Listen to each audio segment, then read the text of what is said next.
ಕಾರ್ಯಬಹುತ್ವೇ ಬಹುಫಲಂ ಆಯತಿಕಂ ಕುರ್ಯಾತ್. ಕಾರ್ಯಬಹುತ್ವೇ ಅಂದರೆ ನಮ್ಮೆದುರಿಗೆ ಮಾಡೋದಕ್ಕೆ ಅಂತ ತುಂಬ ಕೆಲಸಗಳಿದ್ದಾಗ, ಒಂದೇ ಕೆಲಸ ಅಲ್ಲ, ಒಂದು 10 ಕೆಲಸ ಇರುತ್ತೆ.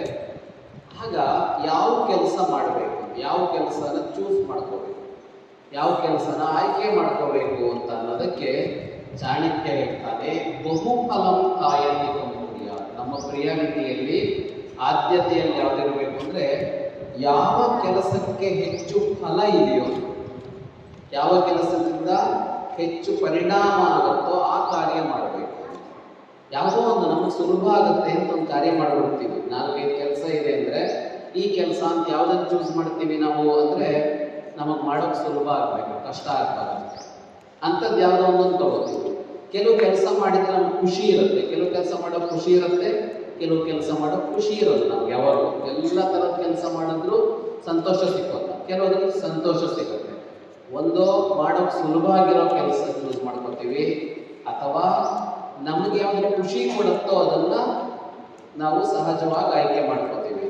ಚಾಣಕ್ಯ ಹೇಳ್ತಾನೆ, ಹೆಚ್ಚು ಲಾಭ ಅಂದರೆ ಕಮರ್ಷಿಯಲ್ ಆಗಿ ಅಂತಲ್ಲ, ಯಾವ ಕೆಲಸದಿಂದ ಹೆಚ್ಚು ಪರಿಣಾಮ ಇದೆಯೋ ಆ ಕೆಲಸವನ್ನು ಆದ್ಯತೆ ಮೇಲೆ ಮಾಡಿ. ಒಂದು ದಿನದಲ್ಲಿ ಮಾಡಬೇಕಾದ ಕೆಲಸಗಳು ಅಂತ ಇದ್ದರೆ ಈ ವಾರ ಮಾಡಬೇಕಾದ ಕೆಲಸಗಳು, ಈ ತಿಂಗಳಲ್ಲಿ ಮಾಡಬೇಕಾದ ಕೆಲಸಗಳು, ಈ ವರ್ಷ ಮಾಡಬೇಕಾದ ಕೆಲಸಗಳು ಅಂತ ಹಾಕ್ಕೊಳ್ಳುವಾಗ ಪ್ರಿಯಾರಿಟಿ ಫಿಕ್ಸ್ ಮಾಡೋದಕ್ಕೆ ಬೇರೆ ಬೇರೆ ಮಾನದಂಡ ಇರುತ್ತೆ. ನಾವು ಮಾಡಲೇಬೇಕಾದದ್ದು ಹೀಗೆಲ್ಲ. ಅದರಲ್ಲಿ ಮುಖ್ಯವಾದ ಏನು ಹೇಳ್ತಾನೆ ಅವನು, ಹೆಚ್ಚು ಫಲ ಯಾವುದರಲ್ಲಿದೆ ನೋಡಿ ಆ ಕೆಲಸವನ್ನು ಆಯ್ದುಕೊಳ್ಳಿ ಅಂತ ಹೇಳ್ತಾನೆ. ಮುಂದೆ ಹೋಗೋಣ. ವಿಶೇಷ ಅರ್ಥ ಏನು ಇಲ್ಲ. ಮೂರ್ಖೇಶು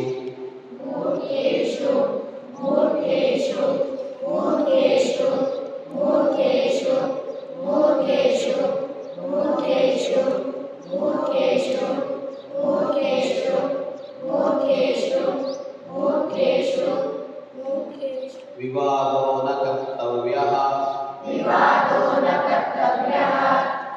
ಮೂರ್ಖೇಷು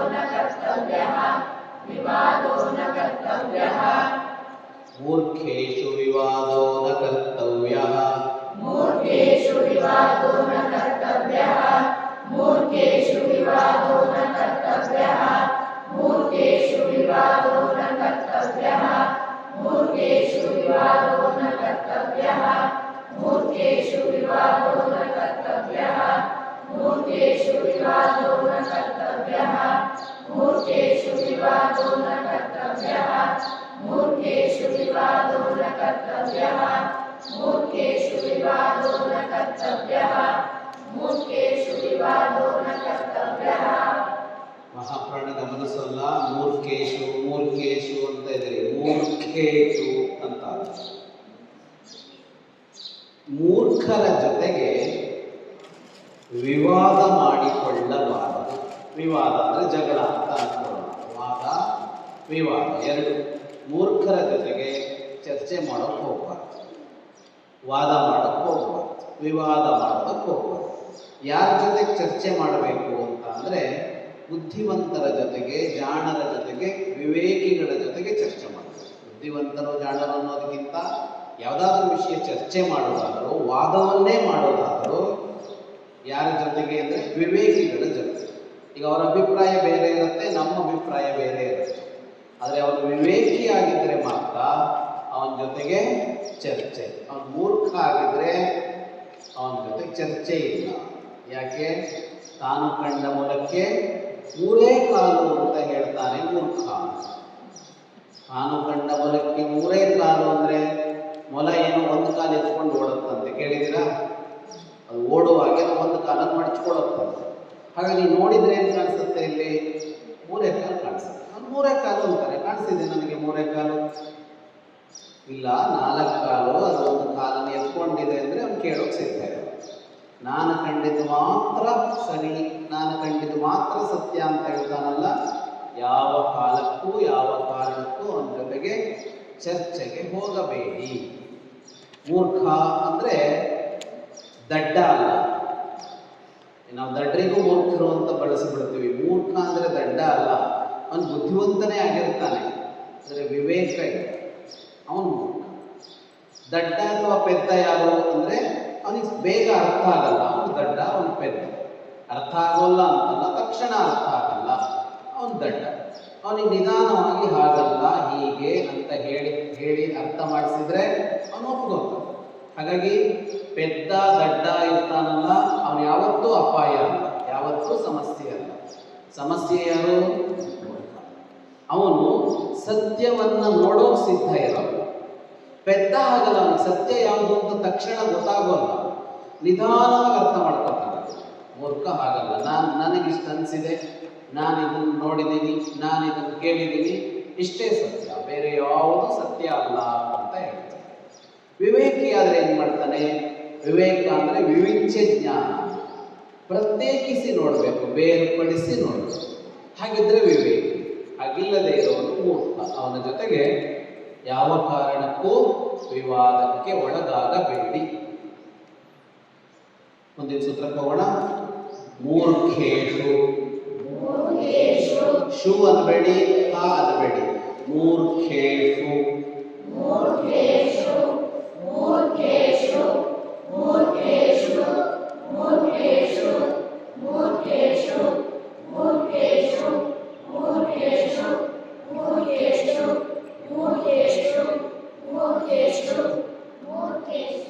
ಮೂರ್ಖವದೇವ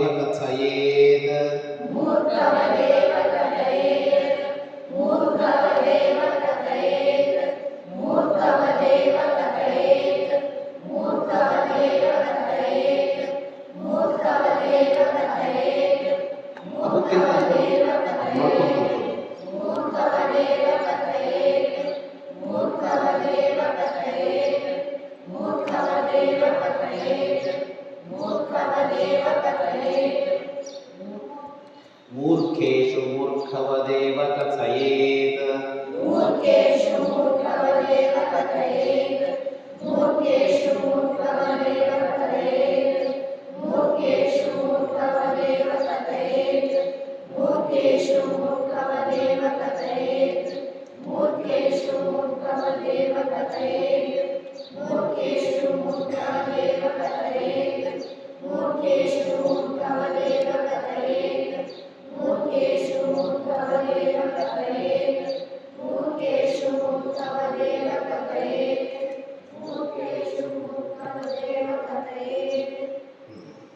ಚಿತ್ರ ಚೆನ್ನಾಗಿ ಬಿಡಿಸ್ತೀವಿ, ಅದು ಬೇರೆ ಟೈಮಲ್ಲಿ ಬಿಡಿಸ್ತೀವಿ.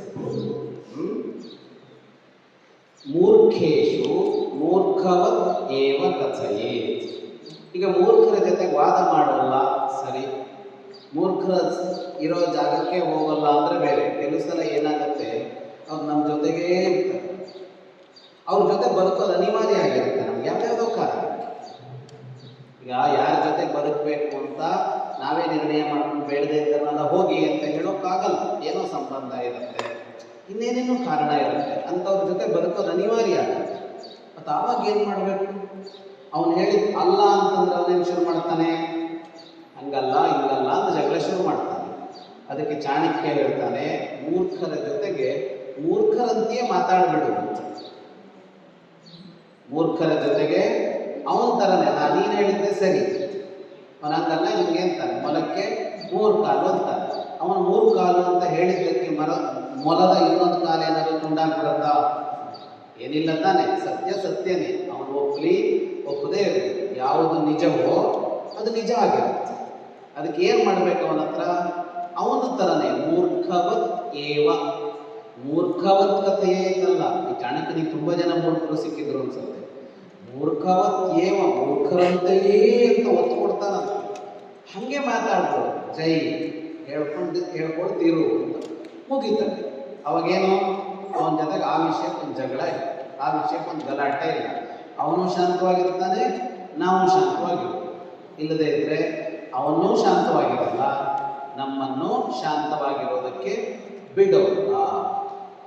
ಹಾಗಾಗಿ ಚರ್ಚೆ, ವಾದ, ಅಭಿಪ್ರಾಯ ವಿನಿಮಯ ಇವೆಲ್ಲ ಯಾರ ಜೊತೆಗೆ ಅಂದರೆ ವಿವೇಕಿಯ ಜೊತೆಗೆ.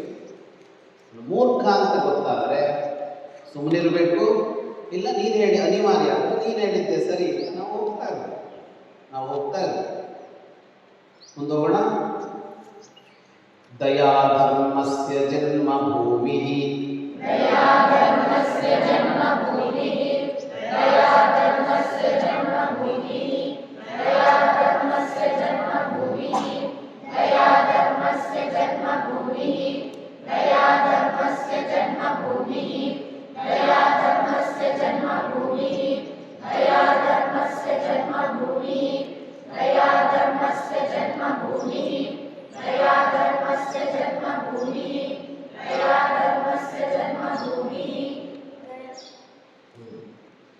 ದಯೆ ಧರ್ಮಕ್ಕೆ ಜನ್ಮಭೂಮಿ ಅಂತ ಹೇಳುತ್ತೆ. 3 ಶಬ್ದನೂ ಅರ್ಥ ಆಗುತ್ತೆ ನಿಮಗೆ.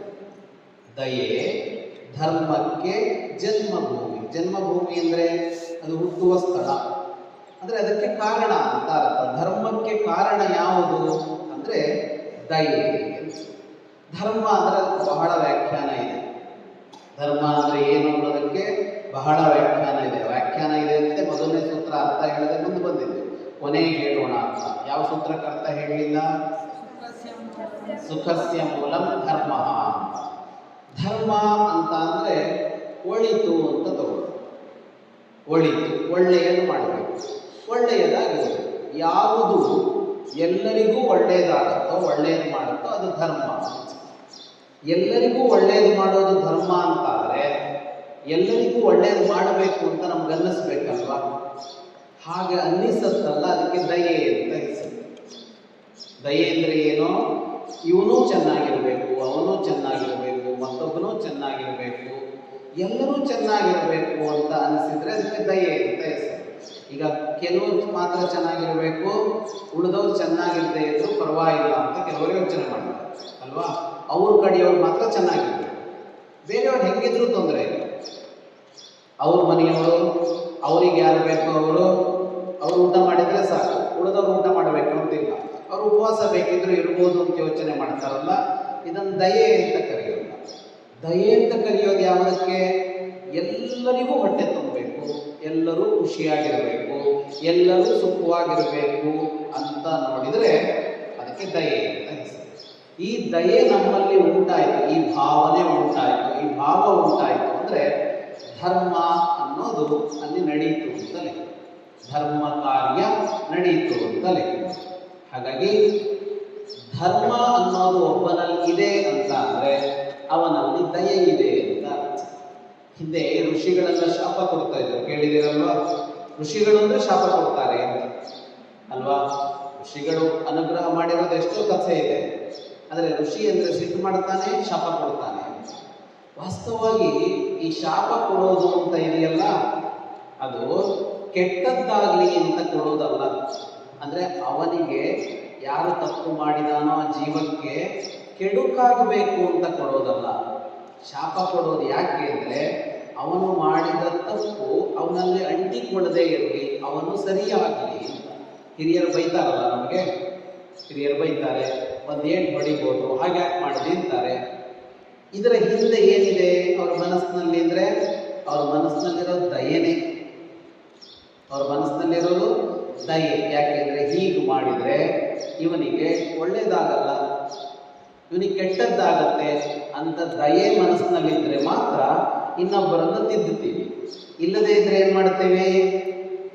ಜಾರಿ ಬೀಳ್ತಾ ಇದ್ದಾನೆ, ಬೀಳ್ಬಿಟ್ಟು ಅಂತ ಅಲ್ವಾ? ತಿದ್ದಬೇಕು ಅಂತ ಹೊರಟಿದ್ದೀವಿ ಅಂದರೆ ಅನಿಸೋದು ದಯೆ. ತಿದ್ದಬೇಕು ಅಂತ ಅನಿಸೋಲ್ವಾ? ಖಂಡಿತವಾಗಿಯೂ ದಯೆ ಇಲ್ಲ. ಆದ್ದರಿಂದ ಯಾರೋ ಹಿರಿಯರು ಜೋರಾಗಿ ಹೇಳಿದರೆ, ಬೈದರೆ ಏನು ಗುರುತಿಸಬೇಕು? ಅದರಲ್ಲಿ ಇವನಿಗೆ ನನ್ನ ಬಗ್ಗೆ ಸದ್ಭಾವನೆ ಇದೆ, ದಯೆ ಇದೆ ಅಂತ. ಋಷಿಗಳು ಶಾಪ ಕೊಡ್ತಾ ಇದ್ದಿದ್ದು ಅದಕ್ಕೇನು? ಆ ತಪ್ಪು ಅವನಲ್ಲಿ ಇನ್ನೊಮ್ಮೆ ಆಗಬಾರದು, ಆದ ತಪ್ಪಿನಿಂದ ಬಂದ ಪಾಪ ಎಲ್ಲ ತೊಳೆದು ಹೋಗಬೇಕು, ಕಳೆದು ಹೋಗಬೇಕು ಅಂತ ಚಪ್ಪಿಸ್ತಾ ಇದ್ದರು. ಹಾಗಾಗಿ ಧರ್ಮ ಅನ್ನೋದು ಆಗಬೇಕು, ಧರ್ಮ ನಡಿಬೇಕು, ಧರ್ಮ ಕಾರ್ಯ ಆಗಬೇಕು ಅಂದರೆ ಮೊದಲು ಇರಬೇಕಾದದ್ದು ಯಾವುದು? ದಯೆ. ಹಾಗಾಗಿ ದಯೆ ಧರ್ಮದ ಜನ್ಮಭೂಮಿ ಅಂದರೆ ಧರ್ಮಕ್ಕೆ ಕಾರಣ ಅಂತ ಅರ್ಥ. ಮುಂದಿನ ಸೂತ್ರಕ್ಕೆ ಹೋಗೋಣ. ಪಿಶುನವಾದಿನಃ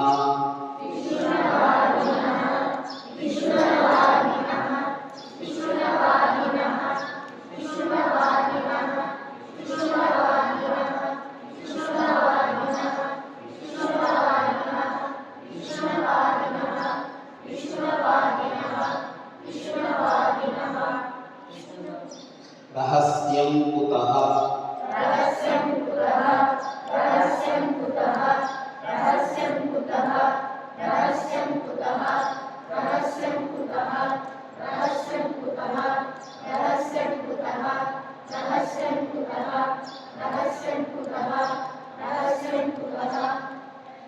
ಪಿಶುನವಾದಿನೋ ರಹಸ್ಯಂ ಕುತಃ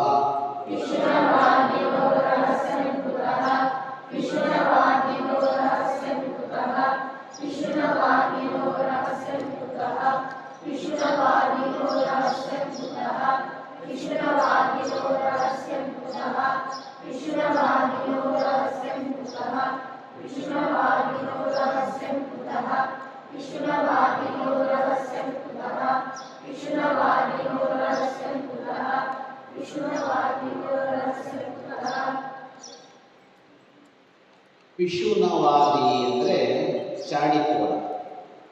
ಚಾಡಿಕೋರ ಅಂದ್ರೆ ಗೊತ್ತಾ? ಎಲ್ಲಾದ್ರೂ ನೋಡಿದ್ದೀರಾ ಅವನ್ನ? ಎಲ್ಲಿ ನೋಡಿದ್ದೀವಿ? ಎಲ್ಲ ಕಡೆ ನೋಡಿದ್ದೀವಿ ಅಲ್ವಾ? ಎಲ್ಲಿಲ್ಲ ಅವನು. ಏನ್ ಮಾಡ್ತಾನೆ ಅವನು? ಏನ್ ಮಾಡ್ತಾನೆ? ಚಾಡಿ ಹೇಳ್ತಾನೆ. ಚಾಡಿ ಅಂದ್ರೆ ಏನ್ ಹೇಳೋದು? ಚಾಡಿ ಅಂದ್ರೆ ಏನು?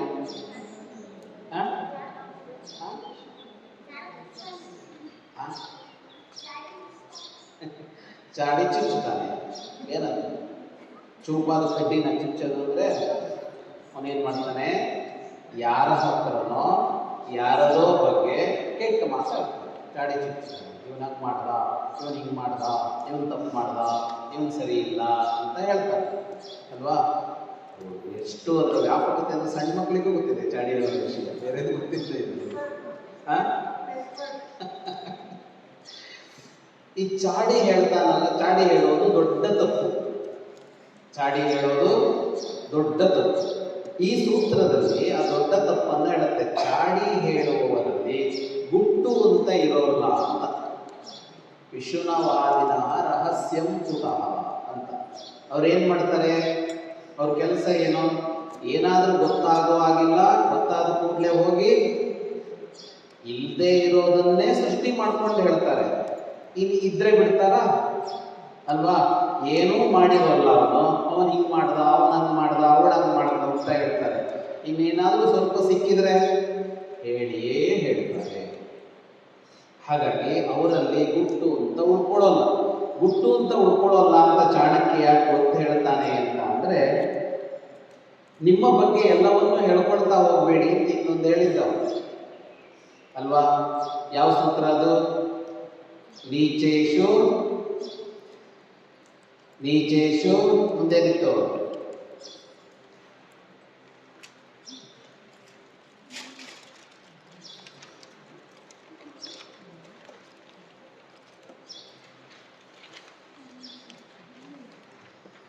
ಸಿಕ್ಕಿಲ್ವ ನೀಚೇಶು ಅಂತ?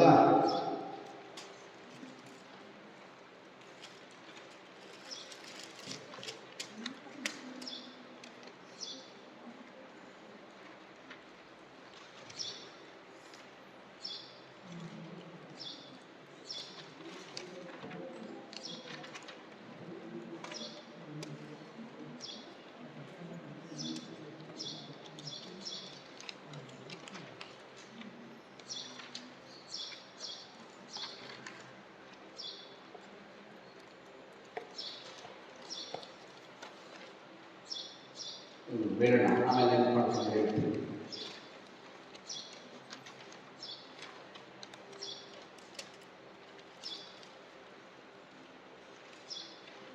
ವಿಶ್ವನ ಹಾಗಾಗಿ ಅವನಲ್ಲಿ ಗುಟ್ಟನ್ನ ಹೇಳಬಾರದು. ಯಾಕೆಂದ್ರೆ ಅವನಲ್ಲಿ ಉಳಿಯೋದು. ಇಲ್ಲದೇ ಇರೋದನ್ನೇ ಹೇಳುವವನು ಯಾವುದಾದ್ರೂ ಇದೆ ಅಂತ ಅಂದ್ರೆ ಅವನದನ್ನು ಹೇಳದೇ ಇರೋಲ್ಲ. ಹಾಗಾಗಿ ಅವನ ಬಗ್ಗೆ ಎಚ್ಚರಿಕೆ ಇರಿ ಅಂತ ಈ ಸೂತ್ರ. ಮುಂದಿನ ಹೋಗೋಣ. ಪರರಹಸ್ಯಂ.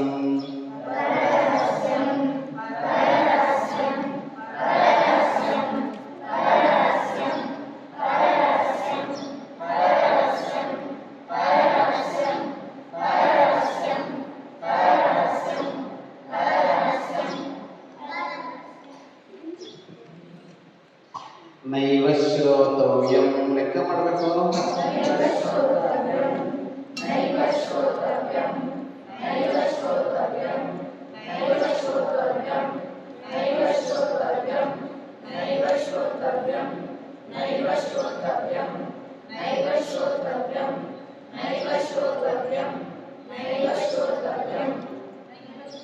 ಪರರಹಸ್ಯಂ ನೈವ ಶ್ರೋತವ್ಯಂ.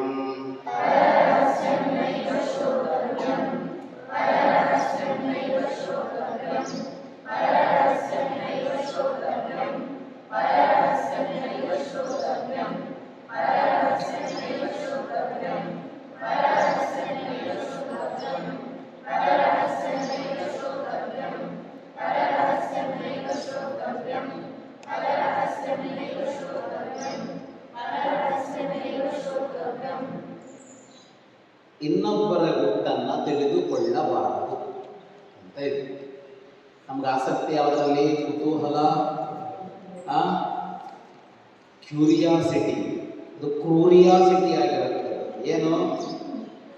ಎಲ್ಲರ ಹತ್ರನೂ ಏನೋ ಒಂದು ಗುಟ್ಟಿರುತ್ತೆ. ಆ ಗುಟ್ಟು ನಮಗೆ ಗೊತ್ತಾಗ್ತದೆ ಅಲ್ವಾ? ಯಾರ್ಯಾರಲ್ಲಿ ಏನೇನು ಗುಟ್ಟಿದೆಯೋ ಎಲ್ಲ ಗೊತ್ತಾಗ್ತದೆ. ಯಾರೋ ಒಬ್ಬನ ಹತ್ರ ಸಣ್ಣಕ್ಕೇನೋ ಮಾತಾಡದ ಅಂದರೆ ಶುರುವಾಯಿತು, ಹೊಟ್ಟೆ ಒಳಗೆ ಗುಡು ಗುಡು ಗುಡು ಗುಡು ಶುರುವಾಯಿತು. ಏನು ಹೇಳಿರ್ಬೋದು ಅವನಿಗೆ? ಇವರಿಬ್ಬರೇ ಮಾತಾಡ್ಕೊಳ್ಳೋ ಅಂತ ಒಂದು ಗುಟ್ಟು ಏನಿರ್ಬೋದು ಅಂತ. ಒಬ್ಬ ಹೇಳಿದ್ನಂತೆ, 3 ಜನ ಇದ್ದರು. ಅವನೊಬ್ಬ ಪಕ್ಕಕ್ಕೆ ಕರ್ಕೊಂಡು ಹೋಗಿ ಒಂದು ಗುಟ್ಟು ಹೇಳ್ತೇನೆ ನಿನಗೆ ಅಂತ ಹೇಳಿ, ಭತ್ತ ಸುಲಿದ್ರೆ ಅಕ್ಕಿ ಅಂತ. ಭತ್ತ ಗೊತ್ತಲ್ವಾ? ಅದನ್ನು ಸುಲಿದ್ರೆ ಏನು ಸಿಗುತ್ತೆ ಒಳಗಡೆ? ಅಕ್ಕಿ. ಸಣ್ಣಕ್ಕವನಿಗೆ ಅವನು ಹೋಗ್ಬಿಡ. ಈಗ ಇವನಿಗೆ ಕುತೂಹಲ ಶುರುವಾಯಿತು, ಅವನಿಗೆ ಏನು ಹೇಳಿರ್ಬೋದು ಅಂತ. ಇವನು ಅವನ ಹತ್ರ ಕೇಳಿದ, ಅವನೇನು ಗುಟ್ಟು ಹೇಳ್ದ? ಹೇಳು. ಅವನೇನು ಮಾಡಿದ್ದ? ಭತ್ತ ಸುಲಿದ್ರಕ್ಕಿ ಯಾರಿಗೂ ಹೇಳಬೇಡ ಅಂತ ಹೇಳಿದ. ಇವನಂದ, ಅವನು ಯಾರಿಗೂ ಹೇಳಬಾರ್ದು ಅಂತ ಹೇಳಿದಾನೆ, ನಿಂಗೆ ಹೇಳೋಲ್ಲ ಅಂತ. ಇಲ್ಲ, ನಂಗೆ ಹೇಳಲೇಬೇಕು ಅಂತ ಇವನು ರಗಳೆ ಮಾಡಿದ. ಪಾಪ ಅವನಿಗೆ ನೋಡಿ ಸಾಕಾಯ್ತು. ಮತ್ತು ಅದ್ರಲ್ಲಿ ಏನಿದೆ ಹೇಳದೇ ಇರೋದು ಅಂತ. ಇಲ್ಲ, ಅವನು ಭತ್ತ ಸುಲಿದ್ರೆ ಅಕ್ಕಿ ಅಂತ ಹೇಳ್ಬೋದಾ ಅಂತ. ಹೆಂಡಾಮಂಡಲ ಸಿಟ್ಟು ಬಂತು. ಇದೇನಾದರೂ ಗುಟ್ಟ? ಈ ಗುಟ್ಟನ್ನು ಯಾರಾದರೂ ಹೇಳ್ತಾರ? ಪಾಪ ಅವನು ಹೇಳಿದ್ದದನ್ನೇ ಅವನು ಹೇಳ್ತಾ ಇದ್ದಾನೆ, ನಿಜವಾಗಿಯೂ ಅದನ್ನೇ ಹೇಳಿದ್ದು ಅಂತ. ಇವನು ನಂಬೋ ಗ್ರೇಡಿನೇ ಇಲ್ಲ. ಅಷ್ಟೊತ್ತು ತನಕ ಇವರಿಬ್ರು ಒಳ್ಳೆ ಫ್ರೆಂಡ್ಸ್ ಆಗಿದ್ರು. ಭತ್ತ ಸುಲಿದ್ರಕ್ಕಿ ಬಂದ ಮೇಲಿಂದ ಇವನು ಮಾತುಕತೆ ನಿಲ್ಲಿಸಿದ್ರು. ನಿಂಗೆ ಜೊತೆ ಮಾತುಕತೆ ಇಲ್ಲ. ಯಾಕೆ? ಅವನು ಏನಾದರೂ ಹೇಳ್ಕೊಂಡಿರ್ಲಿ ಅವನ ಹತ್ರ. ಇವ್ರ ಫ್ರೆಂಡ್ಶಿಪ್ಪಿಗೆ ಏನು ಸಮಸ್ಯೆ ಅಲ್ವಾ? ಏನು ಸಮಸ್ಯೆ ಇರೋಲ್ಲ.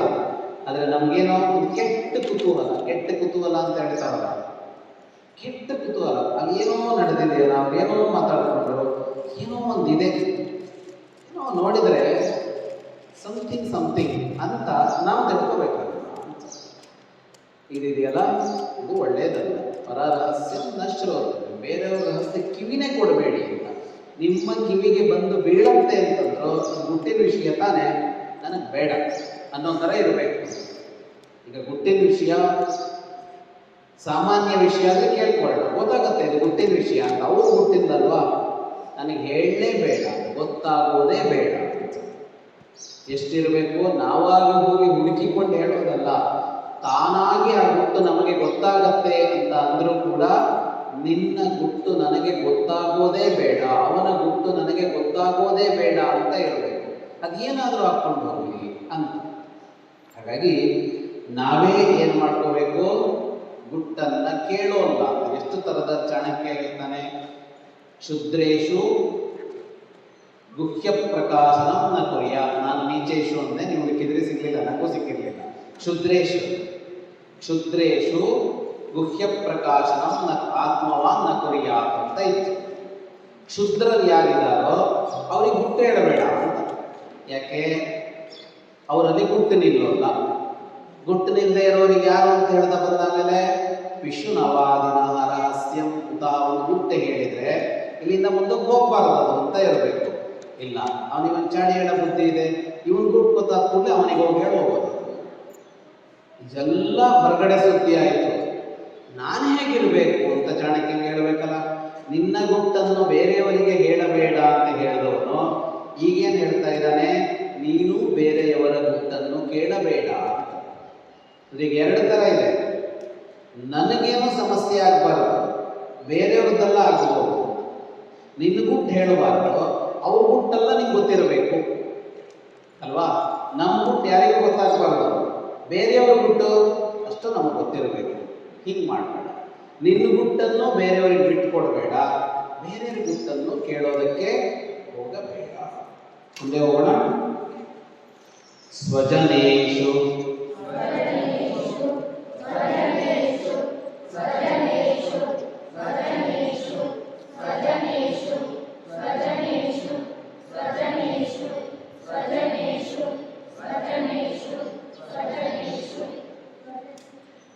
ಅಪ್ಯತಿಕ್ರಮೋ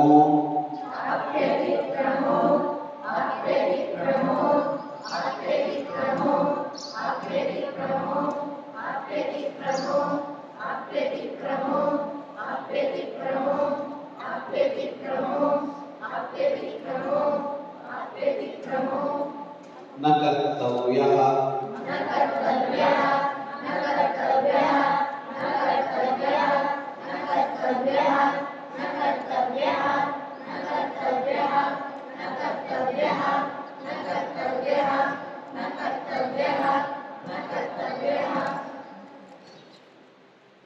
ಅದನ್ನು ನೋಡ್ಕೊಳ್ಳಿ, ನಿಧಾನವಾಗಿ ಹೇಳಿ. ಸ್ವಜನೇಷ್ವಪ್ಯತಿಕ್ರಮೋ ನ ಕರ್ತವ್ಯಃ.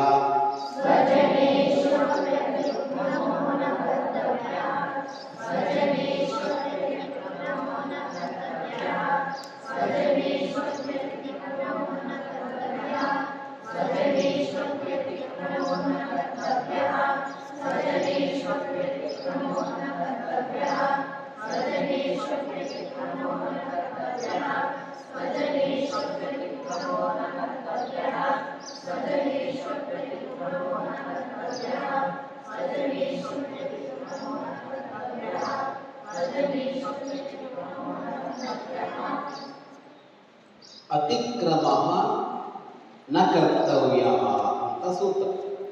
ಅತಿಕ್ರಮ ನ ಕರ್ತವ್ಯ ಅಂದ್ರೇನು? ದಾಟಬಾರದು. ದಾಟಬಾರದು.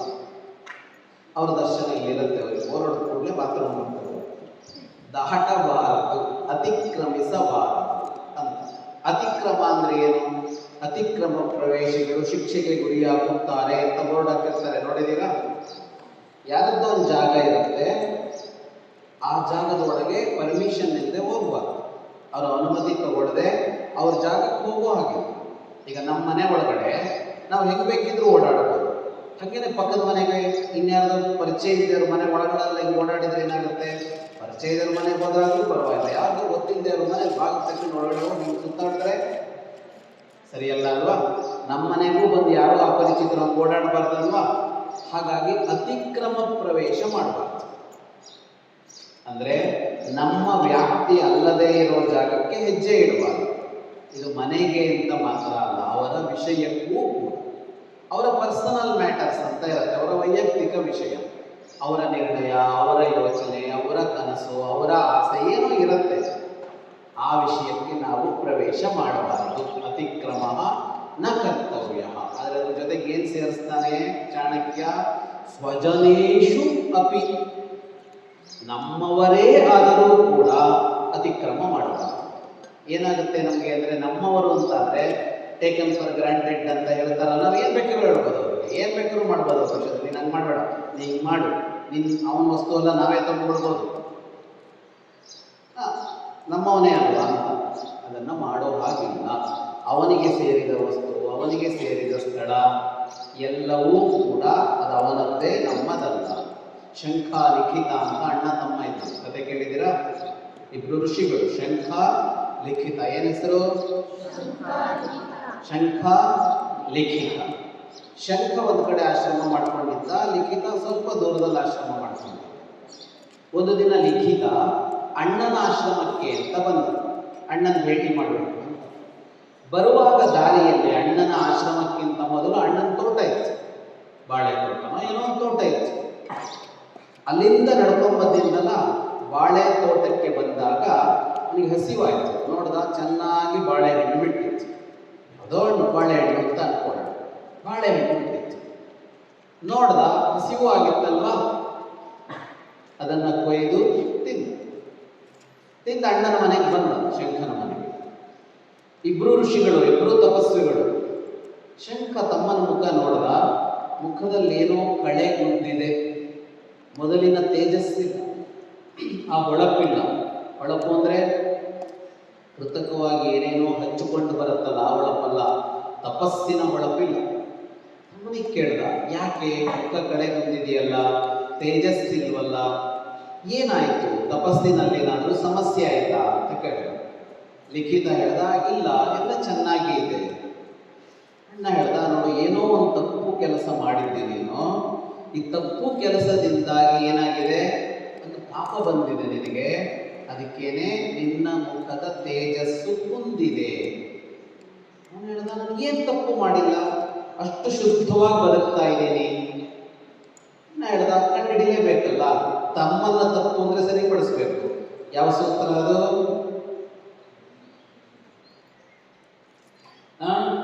ನಮ್ಮವರು ತಪ್ಪು ಮಾಡಿದಾಗ ಸರಿಪಡಿಸಬೇಕು, ನಿವಾರಯೇತ್ ಅಂತ ಸೂತ್ರ. ಸ್ವಜನಸ್ಯ ದುರ್ವೃತ್ತಂ ನಿವಾರಯೇ. ಈಗ ಅವನದೊಂದು ತಪ್ಪು, ಏನೋ ದೋಷ ಇದೆ ಅಂದಾಗ ಸರಿಪಡಿಸ್ಬೇಕು, ನಮ್ಮವನು ಅವನು ಅಂತ ಆಯ್ತು. ಅದಕ್ಕೆ ಶಂಕ ಹೇಳ್ದ, ಒಂದು ಕೆಲಸ ಮಾಡು, ಬೆಳಿಗ್ಗೆಯಿಂದ ಏನು ಮಾಡಿದೀಯಾ ಅಂತ ಹೇಳ್ತಾ ಹೋಗು, ನನಗೆ ಏನು ತಪ್ಪಾಗಿದೆ ಅಂತ ಹೇಳ್ತೀನಿ. ಅವನು ಹೇಳ್ದ, ಬೆಳಗ್ಗೆ ಬ್ರಹ್ಮ ಮುಹೂರ್ತಕ್ಕೆ ಎದ್ದೆ, ಧ್ಯಾನ ಮಾಡಿದೆ, ಇನ್ನೇನು ಮಾಡಿದೆ, ಪೂಜೆ ಮಾಡಿದೆ, ಎಲ್ಲ ಹೇಳ್ಕೊಂಡು ಆಮೇಲೆ ನೀನು ನೋಡಬೇಕು ಅಂತ ಅನ್ನಿಸ್ತು. ಅಲ್ಲಿಂದ ಹೊರಟೆ, ಈ ದಾರಿ ಬಂದೆ, ಈಗ ಬಂದೆ, ನಿನ್ನ ತೋಟ ಸಿಕ್ತು, ಹಸಿವಾಗಿತ್ತು, ಹಣ್ಣು ತಿಂದೆ. ಅಂದ ಶಂಕ. ನಿಲ್ಲಿಸಿದೆ. ಇಲ್ಲಾಗಿದೆ ಸಮಸ್ಯೆ. ಏನಾಗಿದೆ? ನನ್ನ ತೋಟದ ಹಣ್ಣನ್ನ ನನ್ನ ಒಪ್ಪಿಗೆ ಇಲ್ಲದೆ ತಿಂದೆ, ಅದು ಪಾಪ ಆಯ್ತು. ಅವ್ನು ಕೇಳಿದ, ಅದೇನು ಪಾಪ? ನಾನು ನೀನು ಅಣ್ಣ ತಮ್ಮ, ಈಗ ನಾನು ಕೇಳದೆ ಇದ್ರು ಮನೆಗೆ ಬಂದು ನೀನು ಅದೇ ಹಣ್ಣು ಕೊಡ್ತೀಯ ನನಗೆ? ಒಳ್ಳೆ ಹಣ್ಣಾಗಿದೆ ತೋಟದಲ್ಲಿ, ಕೊಯ್ಕೊಂಡ್ಬರ್ತೀನಿ ಅಂತ ಹೇಳಿ ಅದನ್ನೇ ನನಗೆ ಉಪಚಾರ ಕೊಡ್ತೀಯ? ಮತ್ತು ಅಣ್ಣ ತಮ್ಮಂದ್ರಲ್ಲಿ ನಂದು ನಿಂದು ಅಂತೇನು ಅಂದರೆ ಶಂಕ ಹೇಳ್ದ, ಇಲ್ಲ, ನಾವು ಬೇರೆ ಬೇರೆಯಾಗಿ ಬದುಕ್ತಾ ಇದ್ದೀವಿ. ಬೇರೆ ಬದುಕ್ತೀವಿ ಅಂತಂದಾಗ ಅದು ನನ್ನದು. ನಾನು ಯಾಕೆ ಅದನ್ನು ಬೆಳೆಸಿದ್ದೀನಿ ಅನ್ನೋದಕ್ಕೆ ನನಗೊಂದು ಸಂಕಲ್ಪ ಇದೆ. ನಾನು ಬೆಳೆಸಿದ ವಸ್ತುವನ್ನು ಹೇಗೆ ಬಳಸಬೇಕು ಅಂತ ನನ್ನ ಆಶಯದಂತೆ ಬೆಳೆಸಬೇಕು, ನನ್ನ ಆಶಯದಂತೆ ಬಳಸಬೇಕು. ನೀನು ತಿಂದಿಯಲ್ಲ, ಪಾಪ ಬಂತು. ಇದಕ್ಕಾಗಿ ರಾಜನ ಬಳಿಗೆ ಹೋಗಿ ಈ ಪಾಪಕ್ಕೇನು ಪರಿಮಾರ್ಜನೆ, ಪಾಪ ಕಳ್ಕೊಳ್ಳೋದು ಹೇಗೆ ಅಂತ ಕೇಳ್ಕೊಂಬ, ಶಿಕ್ಷೆ ತಗೋ ಅಂತ ಹೇಳಿ ಶಂಖ. ಈ ಶಂಖ ಲಿಖಿತ ಇಬ್ಬರು ಸೇರಿ ಒಂದು ಸ್ಮೃತಿ ಗ್ರಂಥ ಬರೀತಾರೆ. ದ್ವಾಪರ ಯುಗಕ್ಕೆ ಅವರು ಬರೆದ ಸ್ಮೃತಿಯೇ ಧರ್ಮಶಾಸ್ತ್ರ ಆಗಿದೆ. ದ್ವಾಪರೇ ಶಂಖ ಲಿಖಿತ, ಒಟ್ಟು ದೊಡ್ಡವರು. ಮೊದಲ ಕಥೆ ಅಂದರೆ ನೋಡಿ, ನಮ್ಮವರದ್ದು ಅಂತ ಆದ ಕೂಡಲೇ ಬೇಕಾಬಿಟ್ಟಿ ಬಳಸ್ತೀವಲ್ವ ಅವ್ರ ವಸ್ತುಗಳನ್ನು. ಅವ್ರ ಬಟ್ಟೆ ಇರ್ಬೋದು, ಅವ್ರದ್ದು ಇನ್ನೇನು ಇರ್ಬೋದು, ನಾವು ಬಳಸ್ಬೋದು ಅಂತ ಮಾಡಬೇಡಿ. ಅವರಿಗೆ ಅದರ ಮೇಲೆ ಅವರಿಗೇನೋ ಒಂದು ಆಸೆ ಇದೆ, ಆಸಕ್ತಿ ಇದೆ, ಅದನ್ನು ಹೇಗೆ ಬಳಸಬೇಕು ಅಂತ ಅವರೊಂದು ಯೋಚನೆ ಮಾಡ್ಕೊಂಡಿದ್ದಾರೆ. ಪರ್ಮಿಷನ್ ತಗೊಳ್ಳದೆ ಮಾಡಬಾರದು. ಅದನ್ನೇ ಚಾಣಕ್ಯ ಹೇಳಿದ್ದು, ಅತಿಕ್ರಮೋನ ಕರ್ತವ್ಯ. ಬೇರೆಯವರ ಬದುಕಿಗೆ, ಬೇರೆಯವರ ವಸ್ತುವನ್ನು ಬಳಸೋದಕ್ಕೆ, ಬೇರೆಯವರ ಸ್ಥಳಕ್ಕೆ ಹೋಗೋದಕ್ಕೆ ಎಲ್ಲ ನೀವು ಹೋಗಕ್ಕೆ ಹೋಗಬೇಡಿ. ಅದು ಅವ್ರ ವಿಷಯ. ಎಲ್ಲಿ ಅಂದರೆ ಬೇರೆಯವರಿಗೆ ಮಾತ್ರ ಅಲ್ಲ, ಸ್ವಜನೇಶು ಅಪಿ, ನಮ್ಮವರೇ ಆದರೂ ಇದನ್ನು ನಾನು ಬಳಸಬಹುದಾ, ಇಲ್ಲಿಗೆ ನಾನು ಬರಬಹುದಾ ಅನ್ನುವಷ್ಟು ಸೌಜನ್ಯ ನಮಗಿರಬೇಕು. ಬೇಕಾಬಿಟ್ಟಿ ಹೋಗೋದು ಅಂತ ಅಲ್ಲ. ಬೇಕಾಬಿಟ್ಟಿಯಾಗಿ ನಡೆದುಕೊಳ್ಳೋದು ಅಂತ ಅಲ್ಲ. ಯಾಕೆ ಅಂದರೆ ಅವರದ್ದೇನೋ ಸಂಕಲ್ಪ ಇದೆ. ಈಗ ವಿದೇಶಗಳಲ್ಲಿ ಭಾರತದಲ್ಲಿ ಒಂದು ಕ್ರಮಗಳಿವೆ. ತುಂಬ ಸಲ ಬೈತಾ ಇರ್ತಾರೆ. ವಿದೇಶಗಳಲ್ಲಿ ಅಮೇರಿಕದಂಥ ದೇಶಗಳಲ್ಲಿ ಮನೆಗೆ ಬರಬೇಕು ಅಂದರೆ ಮೊದಲು ಕೇಳ್ಕೊಂಡು ಬರಬೇಕು ಅಂತಿದೆ. ಅವರು ಪರ್ಮಿಷನ್ ತೊಗೊಳ್ಳದೆ ಮನೆಗೆ ಹೋಗಾಗಿಲ್ಲ, ಸೀದಾ ಮನೆಗೆ ಹೋಗಿ ಡೋರ್ ಬೆಲ್ ಮಾಡಿದರೆ ಬೈತಾರೆ. ನಮ್ಮಲ್ಲಿ ಹಂಗಿಲ್ಲ, ಯಾರ ಮನೆಗೆ ಬೇಕಾದರೂ ಹೋಗ್ಬೋದು ಅಂತ ಸಹಜತೆ ಚೆನ್ನಾಗಿದೆ. ಸರಿ, ಕೆಲವು ಸಲ ಏನಾಗಿರುತ್ತೆ, ಅವತ್ತು ಅವರು ಏನೋ ಒಂದು ಯೋಜನೆ ಹಾಕ್ಕೊಂಡಿರ್ತಾರೆ, ಏನೋ ಕೆಲಸ ಮಾಡಬೇಕಿದೆ ಅವರಿಗೆ, ಏನೋ ಇರುತ್ತೆ. ನಾವು ನೆಂಟರಾಗಿ ಹೋಗ್ಬಿಟ್ರೆ ಏನಾಯಿತು, ಅವ್ರು ಅದನ್ನೆಲ್ಲ ಬಿಟ್ಟು ಅವತ್ತು ನಮ್ಮನ್ನು ಅಟೆಂಡ್ ಮಾಡಬೇಕು. ಬಟ್ ಅವರಿಗೆ ಅದು ಮುಖ್ಯ ಕೆಲಸ ಆಗಿರುತ್ತೆ, ಅವಾಗ ಅವರು ಅದನ್ನು ಮಾಡೋಕ್ಕಾಗಲ್ಲ. ಹಾಗಾಗಿ ಸೌಜನ್ಯ ಏನು, ಒಂದು ತಿಳಿಸಿ, ಫ್ರೀ ಇದ್ದೀರಾ, ಬರ್ಬೋದಾ, ಇಂಥ ಕೆಲಸ ಇದೆ ಅಂತ ಹೇಳುವಂತೆ ಇರಬೇಕು.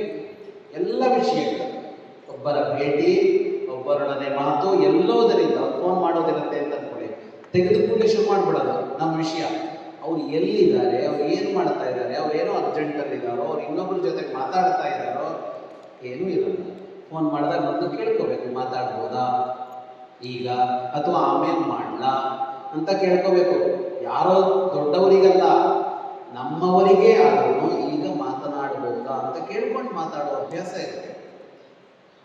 ಹಾಗೆ ಅತಿಕ್ರಮ ಅನ್ನೋದನ್ನು ಯಾವುದೇ ವಿಷಯದಲ್ಲಿ ಅವರು ನಿರ್ಣಯ ಮಾಡ್ತಾರೆ. ಅವರಿಗೇನೋ ಯೋಚನೆ ಇದೆ, ಕನಸಿದೆ, ಏನೋ ಮಾಡ್ತಾರೆ.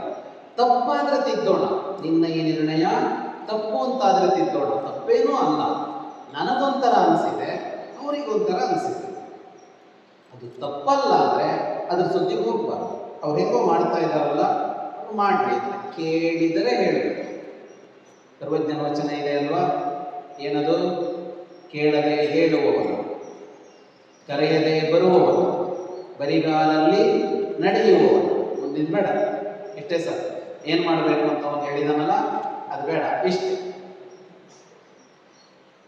ಅಂದರೆ ಕೇಳದೆ ಹೇಳುವವನ, ಅವನು ಕೇಳದೆ ಕೊಡಬಾರ್ದು. ನಮ್ಮಲ್ಲಿ ತುಂಬ ಉಚಿತವಾಗಿ ಸಿಗೋದು ಯಾವುದು ಅಂದರೆ ಸಲಹೆ. ಅವ್ರು ಏನೋ ಮಾಡ್ತಾ ಇರ್ತಾರೆ, ನಾವು ಕಂಡುಕೊಂಡು ಎಷ್ಟು ಮಾಡಿ, ಇದನ್ನ ನೀವು ಹಿಂಗೆ ಮಾಡಿ, ನೀವು ಇಡಕ್ಕೆ ಇಲ್ಲಿ ಹಾಕೋದ್ರ ಬದಲು ಕುರ್ಚಿ ಅಲ್ಲಿ ಹಾಕಿ, ಎಲ್ಲಾದರೂ ಹಾಕಿ, ನಿನಗೇನು ಅಂತ ಇರಬೇಕು ಅಂತ. ಅವ್ರಿಲ್ಲಿ ಹಾಕೋದಕ್ಕೆ ಅವ್ರಿಗೇನೋ ಕಾರಣ ಇರಬೇಕು. ನಿನ್ನ ಹತ್ರ ಕೇಳಿದ್ರ ಮಾತಾಡು ಅಂತ ಇರಬೇಕು. ನಮ್ಮವರ ವಿಷಯದಲ್ಲೂ ಅಂದರೆ ವ್ಯತ್ಯಾಸ ಬೇಕು, ಎಲ್ಲ ಕಡೆ ಅಲ್ಲ. ತಪ್ಪು ಮಾಡ್ತಾ ಇದ್ರೆ ನಾವು ಹೇಳಬೇಕು, ತಪ್ಪಲ್ಲ, ಅವರದ್ದೇ ಒಂದು ಶೈಲಿ, ಅವರ ಕನಸು, ಅವರ ಯೋಚನೆ ಎಂದಾಗ ಯಾವ ವಿಷಯದಲ್ಲೂ ಅತಿಕ್ರಮ ಪ್ರವೇಶ ಮಾಡಬಾರದು. ಮುಂದಿನ ಸೂತ್ರಕ್ಕೆ ಹೋಗೋಣ. ಪರೋಪಿ ಚಹಿತೋ ಬಂಧು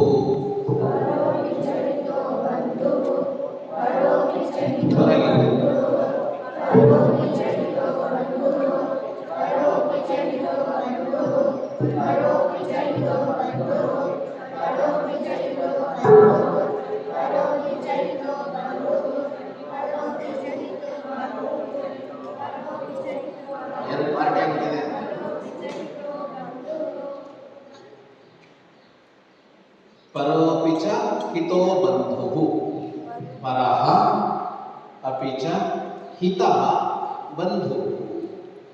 ಪರ ಅಂದರೆ, ಪರ ಅನ್ನೋ ಶಬ್ದಕ್ಕೆ ತುಂಬ ಅರ್ಥ ಇದೆ.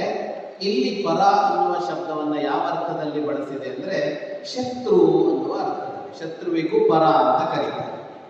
ಪರ ಅಂದರೆ ಶ್ರೇಷ್ಠವಾದದ್ದು, ಪರಲೋಕ ಅಂತ ಹೇಳ್ತೀವಲ್ಲ, ಪರಗತಿ, ಪರಲೋಕ ಅಂತನ್ನುವಾಗ ದೊಡ್ಡದು, ಶ್ರೇಷ್ಠವಾದದ್ದು, ಎತ್ತರವಾದದ್ದು ಅಂತ ಅರ್ಥ ಇದೆ. ಪರ ಅಂದರೆ ಬೇರೆಯವನು ಅಂತ ಅರ್ಥ ಇದೆ. ಪರದೇಶ, ಪರಕೀಯ ಅಂತ ಹೇಳ್ತೀವಲ್ಲ, ಅಲ್ಲೆಲ್ಲ ಪರ ಅಂದ್ರೆ ಏನು, ಬೇರೆಯದ್ದು, ಬೇರೆಯವನು ಅಂತ. ಅದೇ ಥರ ಪರ ಶಬ್ದಕ್ಕೆ ಇನ್ನೊಂದು ಅರ್ಥ ಏನು, ಶತ್ರು. ಒಬ್ಬ ಶತ್ರು ಇದ್ದಾನೆ, ಒಬ್ಬ ಬಂಧು ಇದ್ದಾನೆ. ಎರಡು ಥರದ ಜನ ಇರ್ತಾರೆ, ಬಂಧು, ಶತ್ರು ಅಂತ. ಶತ್ರು ಅಂದರೆ ಯಾರು, ನಮಗಾಗದೇ ಇರೋದು. ಬಂಧು ಅಂದರೆ ಯಾರು, ನಮಗೆ ಆಗುವುದು. ಬಂಧು ಅಂದರೆ ನೆಂಟರು ಅಂತ ಮಾತ್ರ ಅಲ್ಲ, ಗೆಳೆಯ, ಆತ್ಮೀಯ, ಇವರೆಲ್ಲರೂ ಬಂಧುಗಳೇ. ರಕ್ತ ಸಂಬಂಧಿಗಳು, ಗೆಳೆತನದ ಸಂಬಂಧಿಗಳು ಅಂತ ಹೇಳ್ತೀವಲ್ಲ, ಬಾಂಧವ್ಯ ಎಲ್ಲಿರುತ್ತೋ ಅವರೆಲ್ಲ ಬಂಧುಗಳು. ಬಧ್ನಾತಿ ಸ್ನೇಹೇನ ಹೃದಯಂ ಇತಿ ಬಂಧು ಅಂತ. ನಮ್ಮ ಹೃದಯವನ್ನ ಯಾರು ಪ್ರೀತಿಯಿಂದ ಕಟ್ಟಿ ಹಾಕಿದಾನೋ ಅವನು ಬಂಧು ಅಂತ. ಅವನ ಗೆಳೆಯನೋ, ಅಪ್ಪನೋ, ಅಮ್ಮನೋ, ತಮ್ಮನೋ, ಮಗನೋ, ಪರಿಚಯದವನೋ, ಯಾರು ಬೇಕಿದ್ರು ಆಗ್ಬೋದು, ಯಾರು ಬೇಕಿದ್ರು ಆಗ್ಬೋದು. ಬಂಧು ಅಂತ ಒಂದಿಷ್ಟು ಜನ ಇರ್ತಾರೆ ನಮಗೆ ಈ ಥರ. ಇನ್ನು ಕೆಲವರು ಶತ್ರು ಅಂತ ಇರ್ತಾರೆ. ಈ ಶತ್ರುಗಳು ಅಂತ ಹೇಗಾಗ್ತಾರೆ ಅಂದರೆ, ನಮಗೆ ಶತ್ರುಗಳಾಗೋದು ಒಂದು. ಕೆಲವು ಸಲ ಏನಾಗುತ್ತೆ, ತನ್ನಷ್ಟಕ್ಕೆ ಶತ್ರುಗಳು ಅಂತ ಸೃಷ್ಟಿಯಾಗ್ಬಿಟ್ಟಿರ್ತಾರೆ ನಾವು ಊಟಕ್ಕಿಂತ ಮೊದಲೇ. ಆ ರಾಜ್ಯಕ್ಕೆ ಈ ರಾಜ್ಯಕ್ಕೆ ಆಗೋಲ್ಲ, ಆ ದೇಶಕ್ಕೆ ಈ ದೇಶಕ್ಕೆ ಆಗೋಲ್ಲ, ಭಾರತಕ್ಕೂ ಯಾವ ದೇಶಕ್ಕೂ ಆಗೋಲ್ಲ. ನೋಡಿದ್ರ, ಪಾಕಿಸ್ತಾನ ಏನಾದರೂ ಮಾಡಿದ್ಯಾ ನಿಮಗೆ? ನಿಮಗೇನಾದರೂ ಮಾಡಿದ್ಯಾ? ಎಂತದ್ದು ಮಾಡಿದ್ಯಾ ಅಲ್ವಾ? ಆದರೆ ನಾವು ಹುಟ್ಟುತ್ತಾ ಇದ್ದಂಗೆ ನಮಗೇನು, ನಮ್ಮ ಶತ್ರು ಯಾರು ಅಂದರೆ ಪಾಕಿಸ್ತಾನ ಅಂತ ಹೇಳ್ತೀವಿ ಅಲ್ವಾ? ನಾವು ಮಾಡ್ಕೊಂಡಿದ್ದಲ್ಲ, ಅದರ ಶತ್ರು ಇದನ್ನು. ಹಾಗೆಯೇ ಇತ್ತೀಚೆಗಂತೂ ಬೇರೆ ಬೇರೆ ಥರದ ಶತ್ರು ಇರ್ತಾರೆ. ಯಾವರೆಲ್ಲ?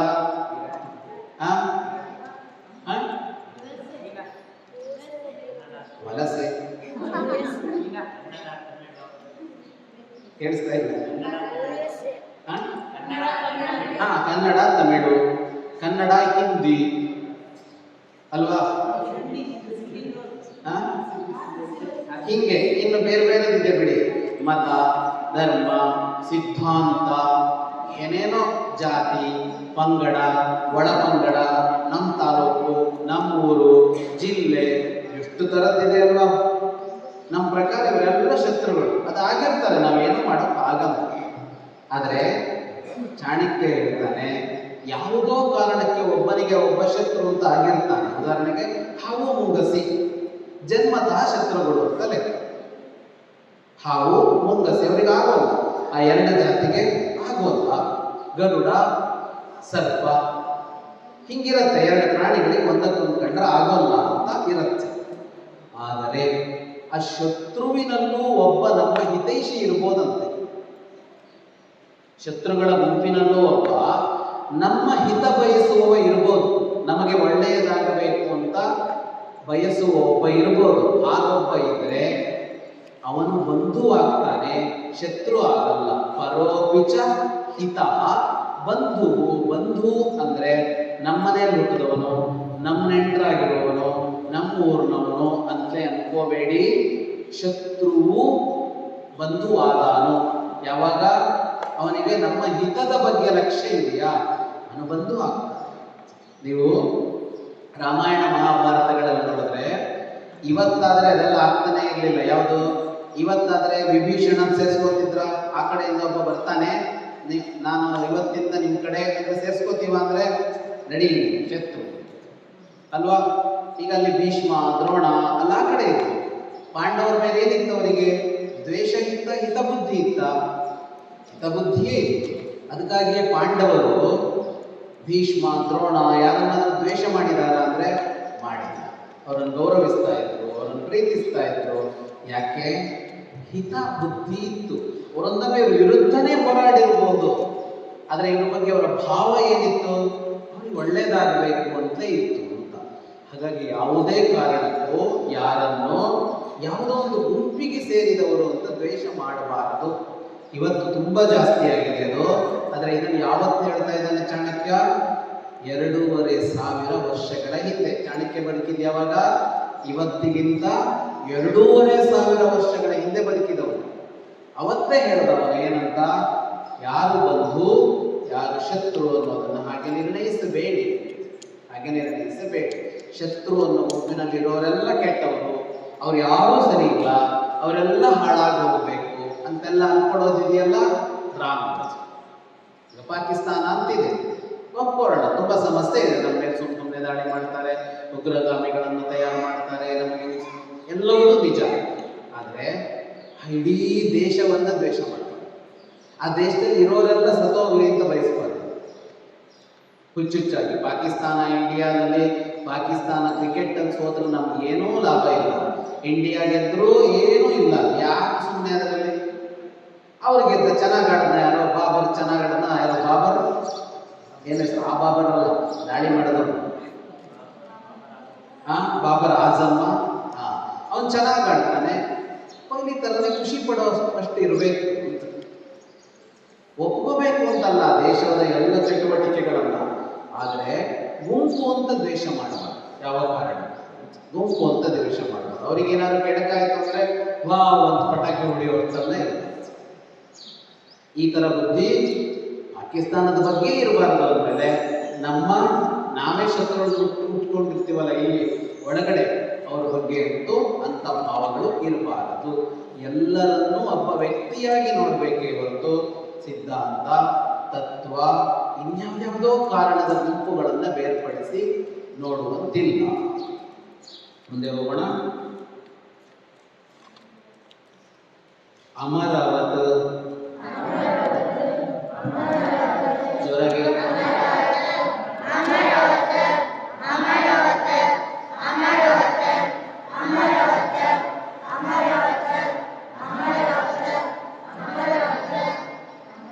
ಅರ್ಥಜಾತಂ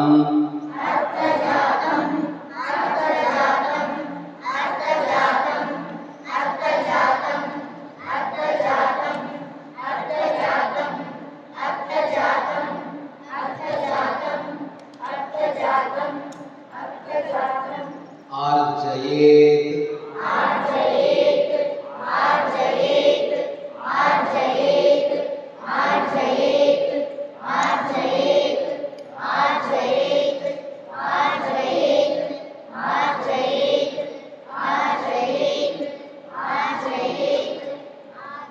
ಈಗ ಸೇರಿಸಿ ಹೇಳ್ತೀನಿ, ಸ್ವಲ್ಪ ನಿಧಾನವಾಗಿ ನೋಡ್ಕೊಂಡು ಹೇಳಿ. ಅದರ ಹತ್ರ ಹೋದ ಕೂಡಲೇ ಏನು ಮಾಡಬಾರದು ಅಂತ ಹೇಳಿದ್ದೆ, ಬಿದೋಗ್ತೀವಿ ಅಂತ ಭಯ ಬೇಡ, ಬರುತ್ತೆ ನಿಮಗದು. ಅದಕ್ಕೆ ಹತ್ರ ಬಂದ ಕೂಡಲೇ ನಿಲ್ಲಿಸ್ಬಿಡೋದು. ಅಮರ ಶುರು ಮಾಡೋದು, ಏತ್ ಅಂತ ಹೇಳೋದು ಮಾಡಬೇಡಿ. ಹಿಂದಿನ ಸೂತ್ರದಲ್ಲಿ ಮಾಡಿದ್ದೀವಿ. ಅಮರವದರ್ಥ ಜಾತಮಾರ್ಜಯೇತ್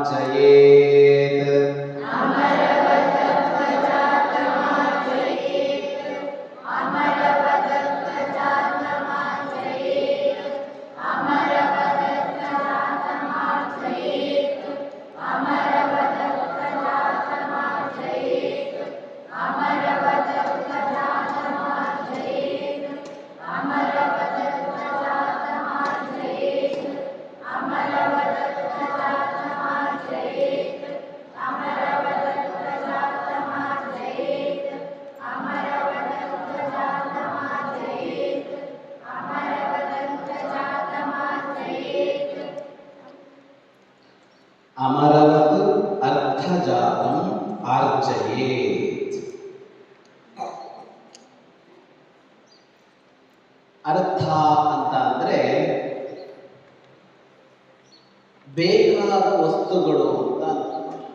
ಬೇಕಾದ ವಸ್ತುಗಳು, ವಿಷಯಗಳು, ಇದೆಲ್ಲ ಬರುತ್ತೆ ಅದರಲ್ಲಿ. ಅರ್ಥ ಅಂದ್ರೆ ನಮ್ಮ ಆಸೆಗಳನ್ನ, ನಮ್ಮ ಆಕಾಂಕ್ಷೆಗಳನ್ನ, ನಮ್ಮ ಧ್ಯೇಯಗಳನ್ನ ಈಡೇರಿಸೋದಕ್ಕೆ ಏನೆಲ್ಲ ಬೇಕೋ ಅದೆಲ್ಲ ಅರ್ಥ.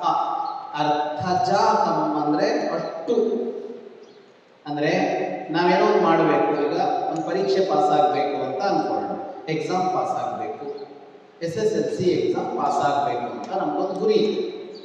SSLC ಎಕ್ಸಾಮ್ ಪಾಸ್ ಆಗೋದಕ್ಕೆ ನಮ್ಗೆ ಏನೆಲ್ಲ ಬೇಕು ಹೇಳ್ತಾ ಹೋಗಿ. ಏನೆಲ್ಲ ಬೇಕು? ಬರೆಯೋ ಹಾಳೆ ಬೇಕಾ? ಕ್ವಶನ್ ಪೇಪರ್ ಬೇಕಾ? ಪೆನ್ ಬೇಕಾ? ಪೆನ್ಸಿಲ್ ಬೇಕಾ? ಡೆಸ್ಕ್ ಬೇಕಾ? ಹಾಲ್ ಟಿಕೆಟ್ ಬೇಕಾ? ಎಕ್ಸಾಮ್ ಹಾಲ್ ಬೇಕಾ? ಅದಕ್ಕಿಂತ ಮೊದಲೊಂದು ಮೇಷ್ಟ್ರು ಬೇಕಾ? ಆ ಮೇಷ್ಟ್ರು ಪಾಠ ಮಾಡಿರ್ಬೇಕಾ? ಕ್ವಶನ್ ಪೇಪರ್ ಬೇಕಾ? ನಾವು ನಡ್ಕೊಂಡು ಶಾಲೆಗೆ ಹೋಗಿರ್ಬೇಕಾ? ಹೋಗೋದಕ್ಕೆ ಸೈಕಲ್ಲೋ, ಗಾಡಿನೋ, ಸ್ಕೂಲ್ ಬಸ್ಸೋ, ಕಾರೋ ಏನೋ ಬೇಕಾ?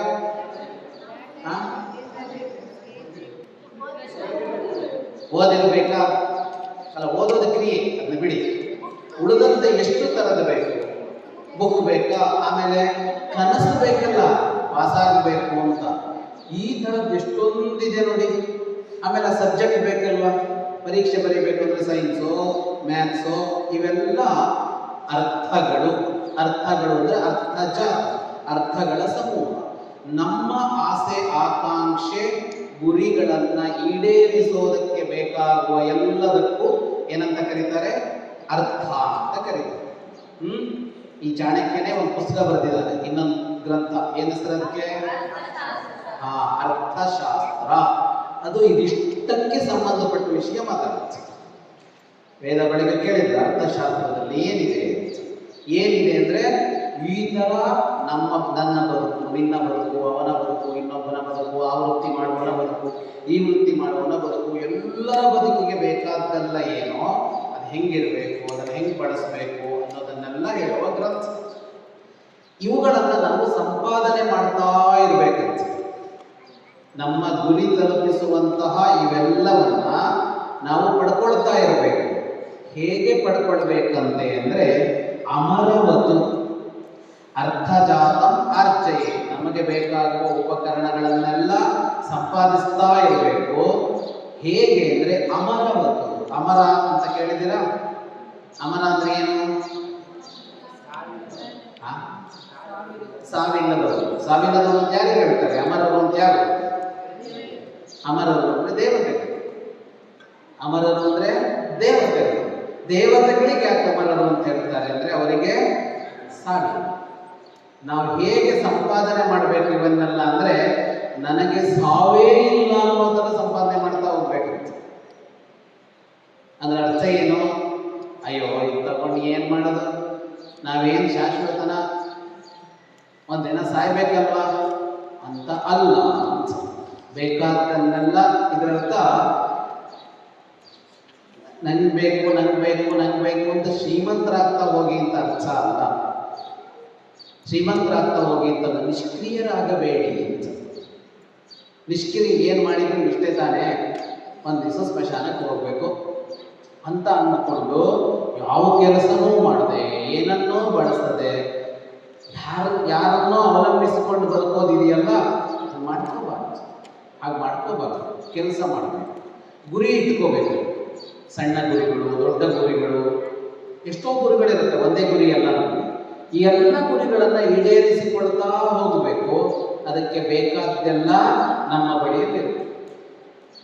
ಈ ಸಾಧನಗಳೆಲ್ಲ ನಮ್ಮ ಬಳಿಯಲ್ಲಿದ್ದರೆ ಮಾತ್ರ ಏನನ್ನಾದರೂ ಸಾಧಿಸೋದಕ್ಕೆ ಸಾಧ್ಯ ಆಗುತ್ತೆ. ಇದನ್ನು ಹೇಗೆ ಮಾಡಬೇಕು ಅಂದರೆ ಬದುಕಿನ ಕೊನೆಯ ಕ್ಷಣದವರೆಗೂ ಅದನ್ನು ಮಾಡ್ತಲೇ ಇರಬೇಕು.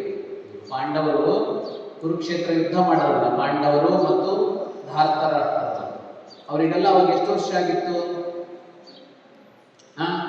70, 75, 80, 90 ವರ್ಷ ಎಲ್ಲ ಆಗಿತ್ತು. ವಯಸ್ಸಾಗೋಯ್ತು, ಇನ್ನೇನು ಅಂತ ಕೂತ್ಕೊಳ್ಳಿಲ್ಲ ಅವರು. ಅವ್ರೇನು ಮಾಡಿದ್ರು? ನ್ಯಾಯ ಯಾವುದೋ, ಧರ್ಮ ಯಾವುದೋ ಅದಕ್ಕಾಗಿ ಅವರು ಕೆಲಸ ಮಾಡಿದ್ರು 10 ವರ್ಷದ ಮೇಲೂ. ನಮ್ಮಲ್ಲಿ ಏನು ಬಂದಿದೆ ಒಂದು ಹೊಸತು, ನಮಗೆ ಇತ್ತೀಚೆಗೆ ಬಂದಿದೆ, ಮೊದಲಿರಲಿಲ್ಲ. ಯಾವುದು? ಸ್ವತಂತ್ರ ಭಾರತ ಕಟ್ಕೊಂಡ ಮೇಲೆ ಒಂದು ಹೊಸದು ಬಂತು, ನಿವೃತ್ತಿ ಅಂತ, ರಿಟೈರ್ಮೆಂಟ್ ಅಂತ ಒಂದು ಬಂತು. ಮೊದಲಿನ ಕಾಲದಲ್ಲೆಲ್ಲ ರಿಟೈರ್ಮೆಂಟ್ ಅಂತೆಲ್ಲ ಇರಲಿಲ್ಲ. ಎಷ್ಟು ಕಾಲ ಸಾಧ್ಯವೋ ಅಷ್ಟು ಕಾಲ ಕೆಲಸ ಮಾಡ್ತಾನೆ ಇರ್ತಾ ಇದ್ದಾರೆ. ನೋಡಿ, ನಮ್ಮ ಯೋಗ ಮಾಸ್ಟರ್ ಇದ್ದಾರಲ್ಲ, ಎಷ್ಟು ವಯಸ್ಸಾಗಿದೆ, ಅವರು ಕಲಿಸ್ತಲೇ ಇದ್ದಾರೆ. ಲೆಕ್ಕದ ಪ್ರಕಾರ 58 ವರ್ಷಕ್ಕೋ 60 ವರ್ಷಕ್ಕೋ ರಿಟೈರ್ಮೆಂಟ್ ತಗೊಂಡು ನಾನೀಗ ರಿಟೈರ್ ಅಂತ ಸುಮ್ಮನೆ ಓಡಾಡ್ಕೊಂಡು ಪಾರ್ಕಲ್ಲಿ ವಾಕಿಂಗ್ ಮಾಡ್ಕೊಂಡು ಟೈಮ್ ವೇಸ್ಟ್ ಮಾಡ್ತಾರಲ್ಲ, ಅದನ್ನು ಮಾಡಬೇಕಿತ್ತು. ಹಂಗಿಲ್ಲ. ಹಿಂಗೆಲ್ಲ 58 ವರ್ಷ 60 ವರ್ಷಕ್ಕೆ ರಿಟೈರ್ಮೆಂಟ್ ಅನ್ನೋದೆಲ್ಲ ನಮ್ಮ ಕ್ರಮನೇ ಅಲ್ಲ. ನಾವು ಹೇಗಿರಬೇಕು? ಸಾವಿನ ಕೊನೆಯ ಕ್ಷಣದವರೆಗೂ ಕೆಲಸ ಮಾಡುತ್ತಲೇ ಇರಬೇಕು. ಮುಂದೆ ಹೋಗೋಣ. ನೋದ್ಯೋಗವತಾಂ ನೋದ್ಯೋಗವತಾಂ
ವೃತ್ತಿಭಯಂ